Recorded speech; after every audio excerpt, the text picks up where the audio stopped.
În lumea fascinantă a roboților, există un tip de roboți curajoși și foarte isteți numiți roboți de luptă. Ei nu se bat ca oamenii, ci se joacă un joc special, numit sumo, inspirat din Japonia. Scopul lor este simplu și distractiv, să-l împingă pe adversar afară dintr-un cerc, exact ca în luptele sumo adevărate. Un robot de luptă este un mic roboțel construit din piese, motoare și senzori. El poate fi făcut din diferite kituri de robotică. Copiii îl construiesc, iar apoi îl programează ca să știe ce să facă. Un robot de luptă nu lovește, nu strică, ci împinge și se apără în mod inteligent. Luptele sumo dintre roboți se desfășoară într-un cerc mare, numit arenă.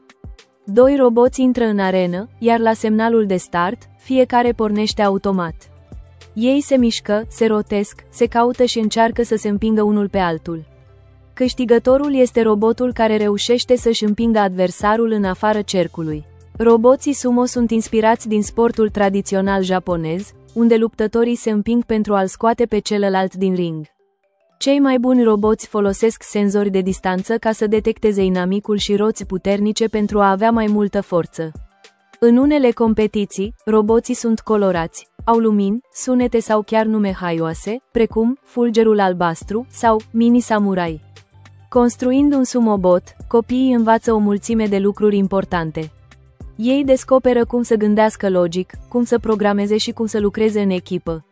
În același timp, își dezvoltă creativitatea, pentru că fiecare robot poate arăta și acționa diferit.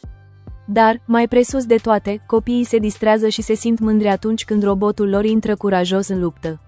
Roboții de luptă nu sunt doar jucării, ei sunt micuți eroi tehnologici care combină știința cu joaca. Sumobot îi învață pe copii că tehnologia poate fi amuzantă, prietenoasă și plină de aventuri. Iar fiecare competiție devine o lecție de curaj, creativitate și inteligență.